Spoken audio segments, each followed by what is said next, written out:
अगर आप श्री कृष्ण जी के परम भक्त हैं तो उनके बारे में ये 4 बातें आपको ज़रूर पता होनी चाहिए।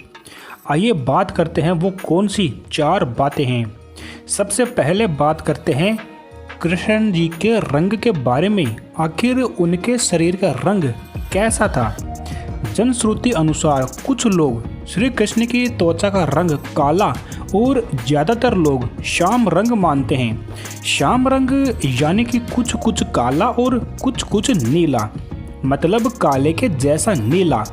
जैसा सूर्य अस्त होने के बाद में जब दिन अस्त होने वाला रहता है तो आसमान का रंग काले जैसा नीला हो जाता है।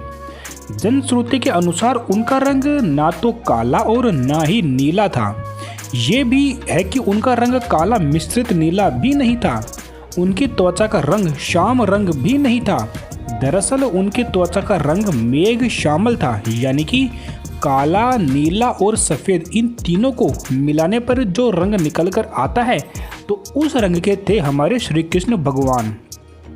इसके बाद में दूसरा बात करें तो श्री कृष्ण जी के शरीर की जो गंध थी वो कैसी थी? प्रचलित जनश्रुति के अनुसार माना जाता है कि उनके शरीर से एक मादक गंध निकलती रहती थी। इस गंध को वे अपने गुप्त अभियानों में छुपाने का प्रयास जिसे कहते हैं वो करते थे। यही खूबी द्रौपदी में भी थी। द्रौपदी के शरीर से भी सुगंध निकलती रहती थी जो लोगों को आकर्षित करती थी। सभी इस सुगंध की दिशा में देखने लगते थे, इसलिए अज्ञातवास के दौरान भी द्रौपदी को चंदन, उबटन और इत्यादि का कार्य किया गया, जिसके चलते उनको शैरेंद्री भी कहा जाने लगा था। माना जाता है कि श्री कृष्ण के शरीर से निकलने वाली ये जो गंधी गोपिका चंदन और कुछ कुछ रात रानी की सुगंध भी, जो रात रानी की जो सुगंध होती है उससे भी मिलती जुलती ये सुगंध थी जो कि श्री कृष्ण जी के शरीर से निकला करती थी। इसके बाद में तीसरी बात करें तो वो है श्री कृष्ण जी के शरीर का गुण। उनका शरीर आखिर कैसा था? कहते हैं कि भगवान श्री कृष्ण का जो शरीर है वो कोमल, यानी कि लड़कियों के समान मृदु, लेकिन युद्ध के समय उनका देह विस्तृत और कठोर हो जाता था।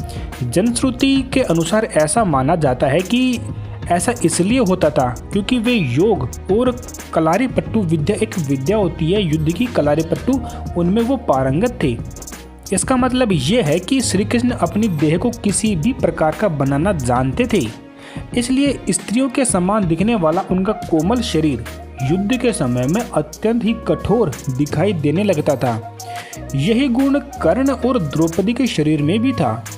तो श्री कृष्ण जी के शरीर के बारे में हमने बताया, वो 2 तरीके का शरीर रखते थे, यानी कि जब वो नॉर्मल अवस्था में रहते थे, सामान्य अवस्था में रहते थे, तब तो उनका शरीर एकदम कोमल यानी कि लड़कियों की भांति होता था।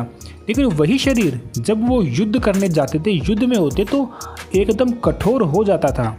इसके बाद में चौथे गुण की बात करें तो वो है जो श्री कृष्ण भगवान थे वो हमेशा जवान बने रहते थे। भगवान कृष्ण का जन्म मथुरा में हुआ था।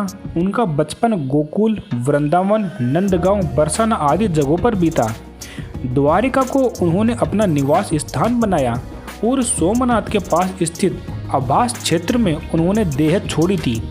दरअसल भगवान कृष्ण इसी प्रभाव क्षेत्र में अपने कुल का नाश देखकर बहुत व्यतीत हो गए थे।